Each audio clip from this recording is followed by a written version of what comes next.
தமிழக பாரதிய ஜனதா கட்சி, நம்முடைய கரூர் மாவட்ட பாரதிய ஜனதா கட்சியினுடைய தலைவர்கள், தொண்டர்கள் எல்லாரும் சேர்ந்து ஒரு முடிவு எடுத்திருக்கிறோம். மாநில தலைவர் அண்ணன் நயினார் நாகேந்திரன் அவங்ககிட்ட நான் தொலைபேசி மூலமா அப்பதான் சொன்னேன். இறந்து போன ஒரு குடும்பத்திற்கும் ஆறுதலாக கரூர் மாவட்ட பாரதிய ஜனதா கட்சி 1 லட்சம் ரூபாய் அவர்களுக்கு ஆறுதலாக ஒரு தொகையை அடுத்த ஒரு 10 நாளுக்குள்ள அவங்களுடைய இல்லத்திற்கு சென்று அளிக்க வேண்டும் என்கின்ற முடிவு எடுத்திருக்கிறோம். காயமடைஞ்சவங்களும் வேகமா குணமடைஞ்சு வரணும். இன்னும் ஒரு 10 நாள் கழிச்சு யாருக்காவது மருத்துவ உதவி தேவைப்பட்டா, இன்னைக்கு ஹாஸ்பிட்டல் இருந்து டிஸ்சார்ஜ் ஆகி தேவைப்பட்ட அவர்களுக்கும் உதவி செய்வதாக தீர்மானம் செய்திருக்கிறோம். இன்னும் ஒரு வாரம் கழித்து ஒரு இல்லமாக 40 பேருடைய வீட்டிற்கும் சென்று நம்முடைய மாவட்ட தலைவர் செந்தில்நாதன் அவங்க இருக்கிறாங்க, முன்னாள் மாவட்ட தலைவர் சிவசாமி அவர்கள் முக்கியமானவங்க இருக்கிறாங்க, முன்னாள் சட்டப்பேரவை உறுப்பினர்கள் கந்தசாமி ஐயா அவர்கள் எல்லோரும் நம்மளோடு இருக்கிறாங்க. அவங்க எல்லோரும் ஒரு வீட்டுக்கும் போய் அவங்களை சந்தித்து ஆறுதல் சொல்ல இருக்கின்றோம், காசோலையை வழங்க இருக்கின்றோம். இந்த நேரத்தில் இந்த துயரமான சம்பவம் தமிழகத்தில் இருக்கக்கூடிய எல்லோரையும் கூட கரூரை நோக்கி திரும்ப பார்க்க வைத்திருக்கிறது. எல்லோரும் உங்களுடைய வேண்டுதல், காயமடைந்த 56 பேரும் வேகமாக வீட்டிற்கு வர வேண்டும் என்கின்ற பிரார்த்தனையை வையுங்க அப்படிங்கிறது எங்களுடைய அன்பான வேண்டுதல். பத்திரிகை நண்பர்களுக்கு வேறு கேள்விகள் இருக்கும், கேளுங்கன்னா பதில் சொல்லுங்க.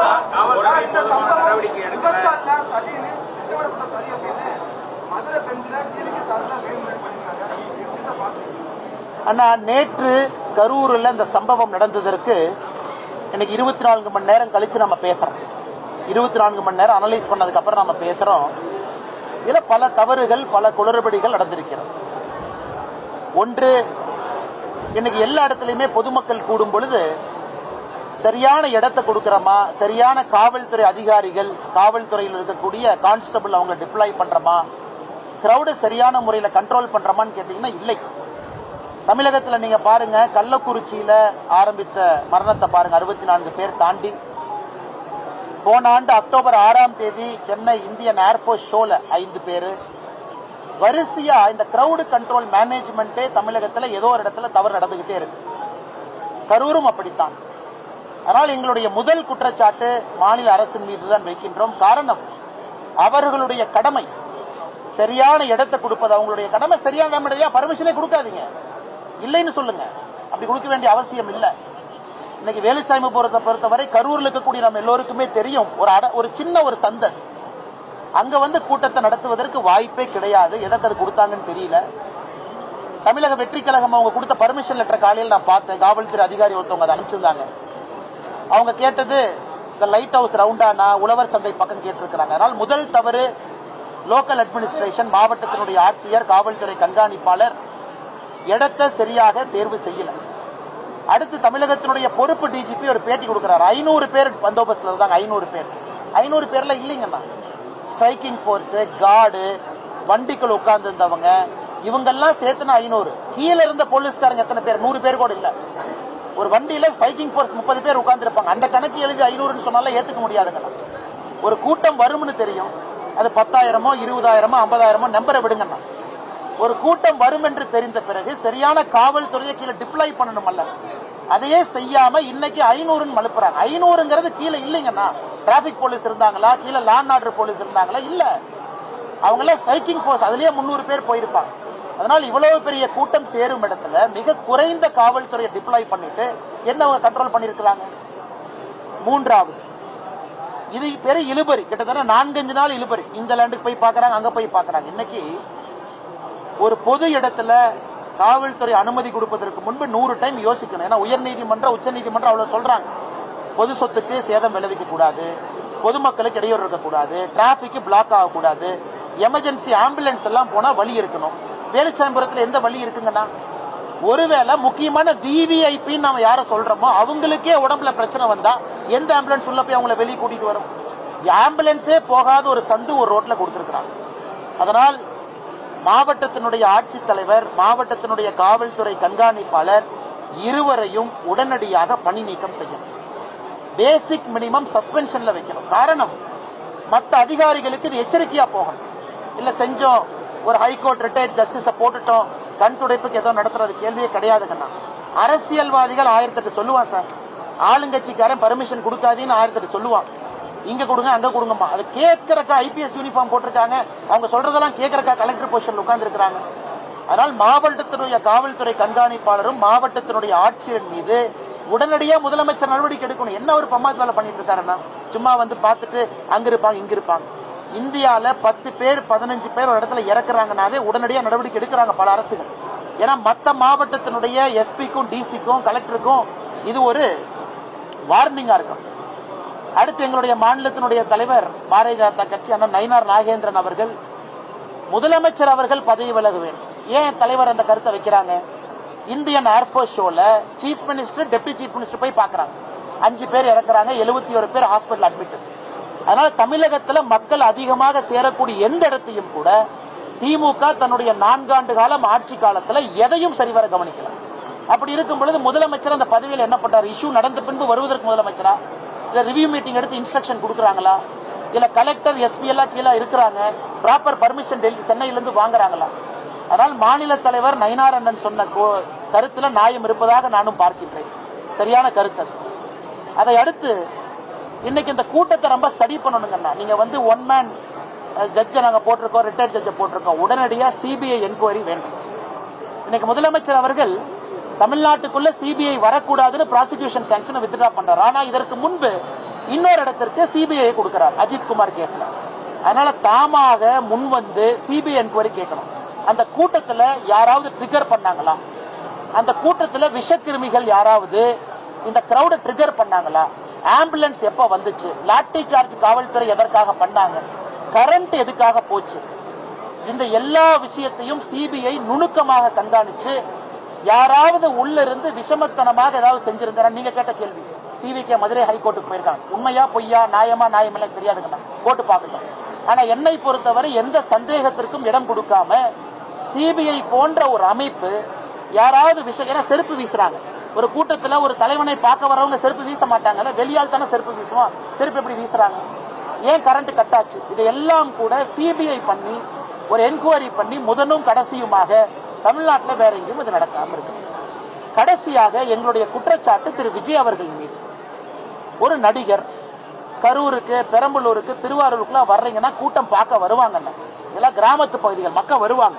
ஒரு சினிமா ஸ்டாரை பார்க்க கிராமத்திலிருந்து மக்கள் வரத்தான் செய்வாங்க. அதுவும் நீங்க மொத்த கரூர் மாவட்டத்துக்கு சேர்த்து ஒரே ஒரு பாயிண்ட்.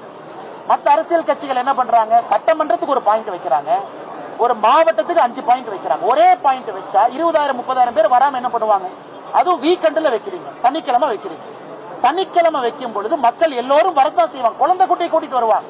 அது வீக் டேவா இருந்தா குழந்தை கூட்டிட்டு வர மாட்டாங்க. திங்கக்கிழமையோ செவ்வாய்க்கிழமையோ புதன்கிழமையோ குழந்தை டியூஷனுக்கு போகும், படிக்கும். நீங்க வீக்கெண்ட்ல சனிக்கிழமை வச்சா குழந்தை எடுத்துட்டு தான் மக்கள் வர செய்வாங்க. ஏன்னா ஒரு தூண்டுதல். சரி பாப்போமே, ஒரு கூட்டத்தை குழந்தை காட்டுவோமே, ஒரு தலைவனை காட்டுவோமே, சினிமா ஸ்டாரை காட்டுவோம்.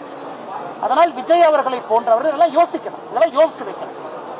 அவர் யாருமே எந்த ஒரு தலைவரும் என்னுடைய கூட்டத்தில் யாராச்சும் இறக்கணும்னு யாரும் வரமாட்டாங்க. விஜய்க்கும் அது போன்ற மனப்பான்மை கிடையாது. பாவம், அவரும் மக்களை பார்க்கணும் ஆசையோட தான் வந்திருக்கணும், மக்களும் அவரை பார்க்கணும் ஆசையோட வந்திருக்கணும். அப்படி இருக்கும் பொழுது ஒரு தலைவனுடைய கடமை, நாம போறனால யாருக்காச்சும் உபத்திரம் ஆகுதா? நம்ம கிட்ட அந்த அளவுக்கு லீடர்ஷிப் டீம் இருக்காங்களா? இப்ப பாரதிய ஜனதா கட்சியோ வேற ஒரு கட்சி எடுத்துக்கிட்டீங்கன்னா ஒரு லீடர்ஷிப் டீம் இருப்பாங்க, செகண்ட் லெவல் லீடர்ஸ் இருப்பாங்க. இன்னைக்கு தமிழக வெற்றி கழகத்தை பொறுத்தவரை இப்பதான் தலைவர்கள் வர்றாங்க, செகண்ட் லெவல் லீடர்ஷிப் டெவலப் ஆகுது. அப்படி இருக்கும் பொழுது யாரை கண்ட்ரோல் பண்ணுவாங்க, யாரை போய் தடுத்து நிறுத்துவாங்க, இதையெல்லாம் விஜய் அவர்கள் உணரணும். அதனால் இப்ப இருந்து அவர் போகக்கூடிய எல்லா கூட்டத்தையும் மாற்றணும். இந்த வீக்கெண்ட் கான்செப்டை வெளியே வாங்க. ஏற்கனவே நம்ம சொன்னோம், இல்ல மக்களுக்கு உபத்திரம் கொடுக்க கூடாதுங்கிறதுக்காக வீக்கெண்ட்ல போறோம். என்ன நியாயங்கண்ணா? வீக்கெண்ட்ல போனதான் கூட்டம் வரும், வீக்கெண்ட்ல போனதான் குழந்தைங்க வருவாங்க, வீக்கெண்ட்ல போனதான் பெண்கள் வருவாங்க. எதற்காக இத்தனை குழந்தைகள், 10க்கும் மேற்பட்ட குழந்தைகள் எதற்காக இறந்திருக்கிறாங்க? வீக்கெண்ட்ல கூட்டம் வச்சனாலதான். அதனால் நான் விஜய் அவர்கள் மீது நேரடியாக குற்றச்சாட்டு சொல்லிங்கன்னா இதெல்லாம் உட்கார்ந்து ஆராய்ந்து வீக்கெண்ட்ல ஒரு போன்ற ஒரு மாநாடு தேவையா, ஒரு மாவட்டத்திற்கு ஒரு பாயிண்ட் மட்டும் தேவையான ஆலோசிக்கும். ஏன்னா 2ஆம் கட்ட தலைவர்கள் உருவாகும் வரை இந்த பிரச்சனை ஒரு கட்சிக்கு வரத்தான் செய்யும். அதனால் நிச்சயமாக விஜய் அவர்கள் இதை பரிசீலித்து நடவடிக்கை எடுப்பார்கள் என்கிற நம்பிக்கை இருக்கு. அதே நேரத்தில் நாம எல்லா ஒரு விஷயத்தை புரிஞ்சுக்கிறோம். விஜய் மேல குற்றம் சாட்டுறோம், விஜய் தான் அக்யூஸ் நம்பர் 1, அந்த கருத்தை நான் ஏத்துக்க மாட்டேங்க. ஒரு கூட்டத்தை கூட்டுவது, கூட்டத்துக்கு வர்றன்னு விஜய் சொல்லலாம். அந்த கூட்டத்திற்கான பாதுகாப்பு கொடுக்க வேண்டிய கடமை அரசனுடையது. அந்த கூட்டத்திற்கு பர்மிஷன் கொடுக்க வேண்டியது அரசனுடையது. உங்களுக்கு இல்லையா இல்லைன்னு சொல்லிட்டு போங்க, அவங்க கோர்ட்ல போய் வேற பர்மிஷன் வாங்கட்டும், வேற இடத்துல வாங்கட்டும், வேற இடத்த கொடுங்க.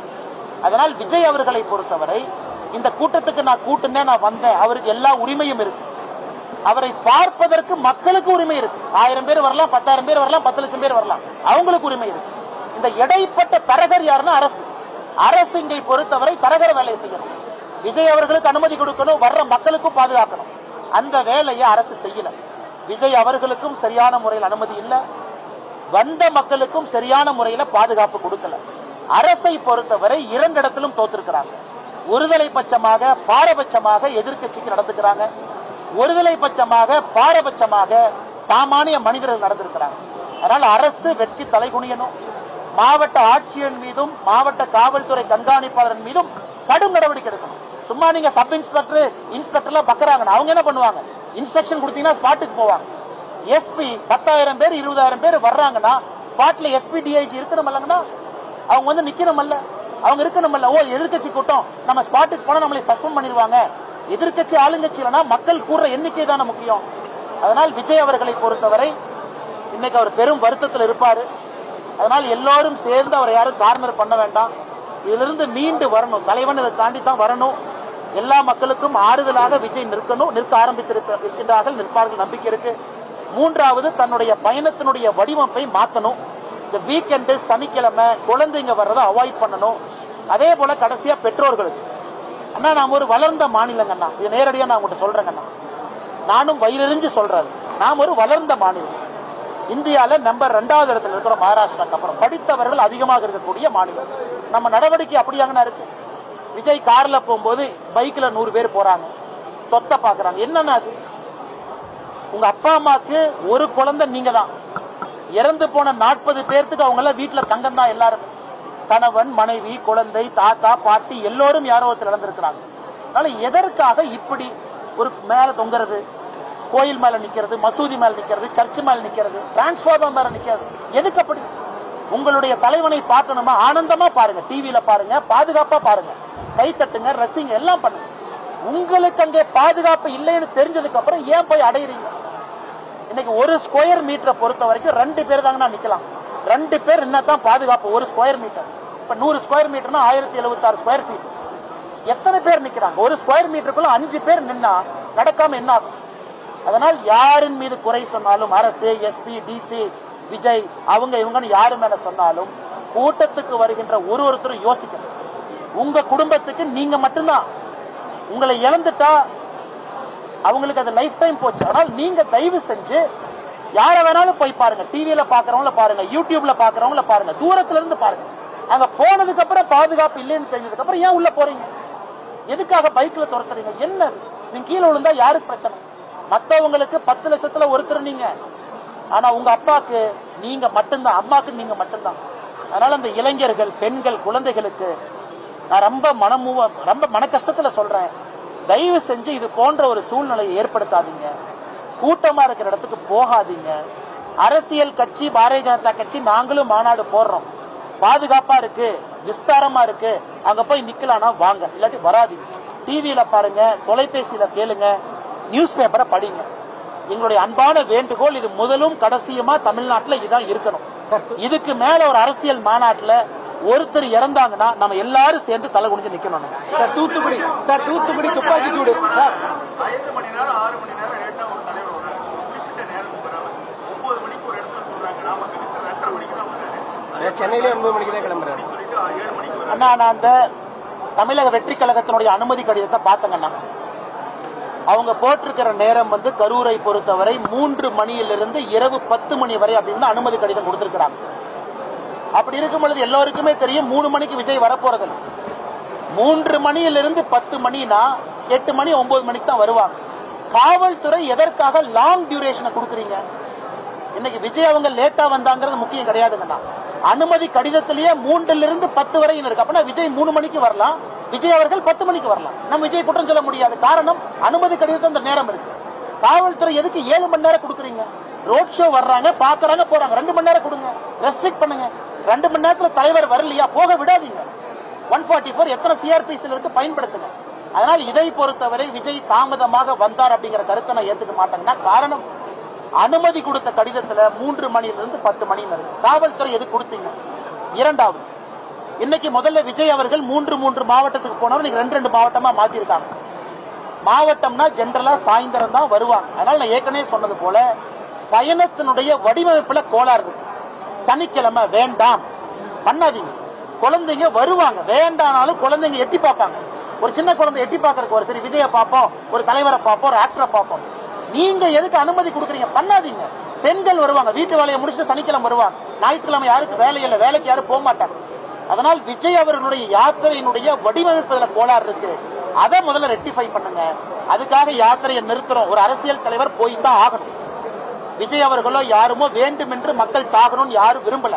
தவறு நடந்திருக்கிறது, எல்லா பக்கம் நடந்திருக்கு. அதை திருத்திட்டு அடுத்த கட்ட பயணத்தை யாத்திரையை இன்னும் சேஃபா பண்ணணும் அப்படிங்கறது எங்க வேண்டுகோள். தூத்துக்குடி துப்பாக்கி சூடுல அந்த நியமிச்ச ஒரு நபர் ஆணையம் அறிக்கைப்படி இதுவரைக்கும் கூட நடவடிக்கை எடுக்கல. ஆனா இந்த ஒரு நபர் ஆணையம் எப்படி? அண்ணா, எனக்கு இந்த ஒரு நபர் ஆணையத்துல நம்பிக்கை இல்லைங்கண்ணா, நம்பிக்கை இல்லை. ஏன்னா ஒரு நபர் ஆணையத்தினுடைய நீதிபதியை செலக்ட் பண்றது யாரு? முதலமைச்சர். அதுலயே ஓரவஞ்சகம் இருக்கு. நீதிபதி அவர்களை பத்தி எனக்கு எந்த குற்றச்சாட்டும் இல்லைங்கண்ணா, எல்லாம் நல்லவங்க தான். ஒரு முதலமைச்சர் அவர்கள் எனக்கு இந்த நீதிபதி தான் வேணும், இவங்களை வச்சுதான் நான் ஒன் மேன் என்கொயரி கமிஷன் போட போறேன்னா எனக்கு அங்கேயே பிரச்சனையை நான் பாக்குறேன். அதனால் அதுல நியாயம் இருப்பதாக நான் எனக்கு தெரியலீங்கண்ணா. இண்டிபெண்டன்ட் ஆர்கனைசேஷன் சிபிஐ கொடுங்க, இல்ல சீஃப் ஜஸ்டிஸ் எழுதுங்க. ஐயா, நீங்களே ஹைகோர்ட்ல ஒரு நீதிபதியை நீங்களே நியமனம் பண்ணுங்க. அந்த நீதிபதி எப்படி முதலமைச்சர் செலக்ட் பண்ணலாம்? ரிட்டையர்ட் ஜட்ஜா இருந்தாலும் எப்படி செலக்ட் பண்ணலாம்? அதனால அந்த ஒரு நபர் ஆணையத்துல எனக்கு நம்பிக்கை இல்லை. சிபிஐ கொடுங்க. ரூட் காஸ் பார்க்கணும். ரூட் காஸ் கீழே யாரு வந்தா, எப்படி செருப்பு வந்துச்சு, உள்ள அந்த 4 பேர் ஒரு சின்ன கலவரம் ஆகுதுங்கன்னா எப்படி அதை ஆச்சு, ஏன் ஆச்சு, அதை கண்டுபிடிக்கணும். அதை கண்டுபிடிச்சா தான் அந்த கிரௌடு எப்படி ட்ரிகர் ஆனாங்கன்னு நம்ம பார்க்கணுங்கண்ணா, மாப் சைக்காலஜி. அதனால் முதலமைச்சர் அவர்கள் உடனடியா அஜித்குமார் கேஸ்ல நெஞ்ச நிமித்தி சிபிஐ கொடுத்தீங்க, ஒரு இறப்பு. இன்னைக்கு 40 பேர் இறந்திருக்காங்க, ஏன் நெஞ்ச நிமித்தி ஏன் கொடுக்கல? எல்லா உயிரும் ஒரே உயிர் தானே, ஒரே மதிப்பு தானே. அதனால் உடனடியாக சிபிஐ கொடுங்க, அதுல வரட்டும். ஒரு பக்கம் டிவிக்கு ஹைகோர்ட்டுக்கு போறது, ஒரு பக்கம் கரூர் மாவட்டத்தை சார்ந்த ஒருத்தர் மெட்ராஸ் ஹைகோர்ட்டுக்கு போறது, எதுக்கு இத்தனை? அது சிபிஐ ரிப்போர்ட் கொடுக்கட்டும். அதுல யார் தப்பு பண்ணாலும் தெரிந்த பிறகு எல்லாத்தையும் மேல நடவடிக்கை எடுங்க. யாரு மீதும் நடவடிக்கை எடுக்க வேண்டாம் சொல்ல அடிப்படை நடவடிக்கை எஸ்பி மேல, கலெக்டர் மேல ஏன் எடுக்கல? 40 பேர் இறந்திருக்கிறாங்க. அத்தாரிட்டி யாரு? ஒரு எஸ்பி கலெக்டருடைய முதன்மை கடமை உயிரை பாதுகாப்பு. அப்புறம் தான் எல்லாமே. ஒரு உயிரை பாதுகாக்க முடியாத எஸ்பி கலெக்டர் 40 பேர் இறந்த ஒரு மாவட்டத்துல தார்மீக அடிப்படையில் அவங்க எஸ்பி கலெக்டரா இருப்பதற்கு தார்மீக உரிமை கிடையாது. முதலமைச்சர் முதல்ல சஸ்பெண்ட் பண்ணி வெளியே வைங்க, அதுக்கப்புறம் என்கொயரி பண்ணி தப்பு பண்ணலையா உள்ள கொண்டு வாங்க. எதுவுமே செய்யாம என்ன பம்மாத்து வேலை பண்ணிட்டு இருக்காங்க.